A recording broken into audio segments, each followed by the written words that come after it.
All right, switching gears here. The two-day FOMC meeting is set to take place this Wednesday. Fed correspondent Brian Cheung joins us now. Brian, this Fed meeting comes amidst an earnings season. When you're talking to executives, you hear what they say on earnings calls. It seems as though the economic recovery has stalled. What might we hear from the Fed?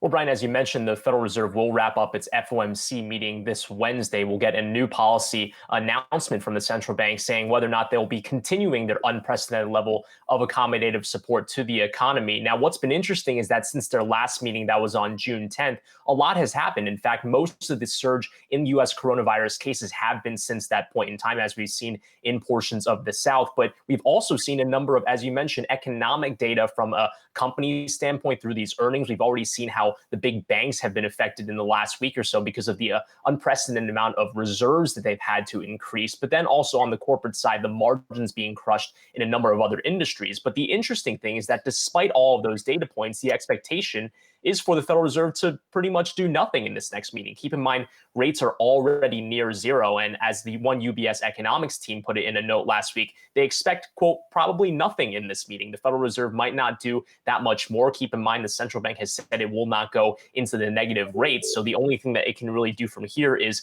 offer more forward guidance in the form of saying, we'll promise to keep rates this low until we hit a certain target on, let's say, inflation or the unemployment rate, or something like yield curve control, where they commit to buying U.S. treasuries of a certain date until yields hit a certain stated level. The Federal Reserve says it could adopt those types of tools based off of conversations that we've had here on Yahoo Finance with the likes of New York Fed President John Williams. It seems like there's no real pressure to do anything, at least in the immediate term. So it seems like for right now, this July 29 meeting, which, by the way, won't have any sort of dot plot projections or economic numbers from that release, it's expected that there'll probably be nothing new in this meeting and that any big announcements could get pushed off until September of this year.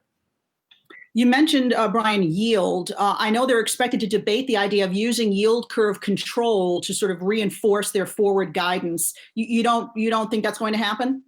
Well, the idea here is that yield curve control is something that the Reserve Bank of Australia and also the Bank of Japan have used. The strategy basically involves saying we'll commit to buying government debt until the yields on those securities reach a certain level. The idea is to make sure you can pin down longer-term borrowing costs. But the Federal Reserve has already seen borrowing costs come down quite dramatically over the past few months when you consider that the U.S. 10-year yield and the U.S. 5-year yield have already been at historically low levels. So the Federal Reserve says, yes, it's a possibility that we could adopt those tools to make sure we can commit to keeping those longer-term borrowing costs low. But it seems like the onus and the pressure on the Fed is not that high to do that, at least for right now. So the talk on Wall Street from the likes of Morgan Stanley, for example, is that if the Fed were to adopt such a policy, it would really only help on the margin. And for that reason, the Fed can hold off on doing that until maybe the September or November FOMCs later this year.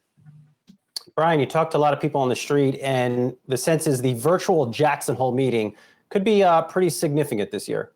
That is definitely something worth watching. Keep in mind, this is an annual meeting that usually takes place in the Grand Teton Mountains at the end of August, obviously because of the coronavirus that has switched to a virtual format for this year. But what's interesting about this particular Jackson Hole conference is that for the first time, because of this virtual format, it will be public.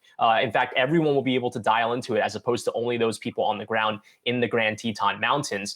So this is something that could actually provide a little bit more transparency and insight into how the Federal Reserve is thinking about its policy framework right now in these unprecedented times with the COVID-19 crisis. So that's definitely something that's going to be worth watching again in about 4 weeks or so, the last week of August.